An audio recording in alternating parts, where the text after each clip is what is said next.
Risk নিয়েই তামিম ইকবাল খান hospital ছেড়ে যাচ্ছেন। ইফতারের পর তামিম ইকবালকে ঢাকায় নেওয়া হবে, এভারকেয়ার হসপিটালে তাকে ভর্তি করা হবে। তামিম আজকে সন্ধ্যায় ঢাকা যাবে, সম্ভবত এভারকেয়ারে যাবে ইফতারির পর।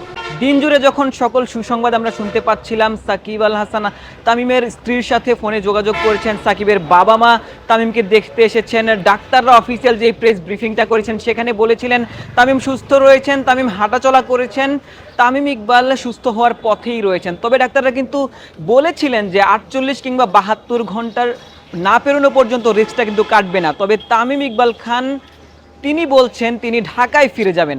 তামিম ইকবাল রিস্ক নিয়েই ঢাকায় ফিরে যাচ্ছেন। তামিম চলে যাচ্ছেন, এটা কি নিশ্চিতই? জি জি জি, নিশ্চিত, ইনশাল্লাহ। তামিম আজকে সন্ধ্যায় ঢাকা যাবে, ওই প্রোগ্রামই তার পরিবার নিয়েছে, সম্ভবত এভারকেয়ারে যাবে ইফতারির পর।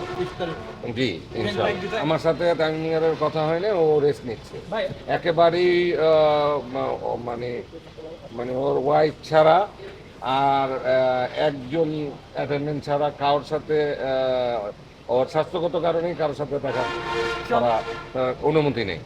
আমরা এমনটাই জানতে পেরেছি, যে সংবাদটা আপনাদের জানাতে চাই। তামিমের রিস্কটা কিন্তু এখনো কাটেনি, যদিও ডাক্তাররা বলছিলেন 1% থেকে কম রিস্ক রয়েছে। তবে তামিম কিন্তু ঢাকায় ফিরে যাওয়ার রিস্কটা নিচ্ছেন এবং সেটি তার পুরোটাই ব্যক্তিগত সিদ্ধান্ত। তামিমের পরিবার সেটি চাচ্ছে না। তামিমের পরিবার চাচ্ছে তারা যেন এই হসপিটালে থাকেন অন্তত আরও 24 ঘন্টা, অর্থাৎ 48 ঘন্টা পেরোনোর পর এভারকেয়ার হসপিটালে তাকে নেওয়া হবে, এমনটাই পরিবারের দাবি। ডাক্তাররাও এমন সাজেশনই দিয়েছেন। তবে তামিম ইকবাল রিস্ক নিয়েই তিনি ঢাকায় ফিরে যেতে চাচ্ছেন। অফিসিয়াল যে প্রেস কনফারেন্স, সেই প্রেস কনফারেন্সে ডাক্তাররা বলছিলেন তামিম এখনই চাইলে মুভ করা সম্ভব না, মুভ করা আসলে তার জন্য রিস্কি হয়ে যায়। এবং সেই রিস্কটা কেন তামিম নিচ্ছেন, যেখানে এই হসপিটালে গতকাল থেকে তার সর্বোচ্চ চিকিৎসা ব্যবস্থা নিশ্চিত করা হয়েছিল। তামিম ইকবাল খান ঢাকায় ফিরে যেতে চাচ্ছেন। ডাক্তাররা বলছিলেন 3 দিন পর, অর্থাৎ 72 ঘন্টা পেরোনোর পর তামিম হয়তো তার রিহ্যাবিলিটেশন প্রোগ্রামটা তিনি চালিয়ে যেতে পারবেন। উন্নত কোনো চিকিৎসার জন্য হয়তো অন্য হসপিটাল কিংবা বিদেশেও তারা নিয়ে যেতে পারেন চাইলেই। তামিম ইকবাল খান 7 দিন হয়তো বাসার ভেতরেই হাঁটাচলা করতে পারবেন। তবে এরপর 3 মাস অতিবাহিত হলে তামিম ইকবাল হয়তো স্বাভাবিক জীবনে ফিরে আসবেন।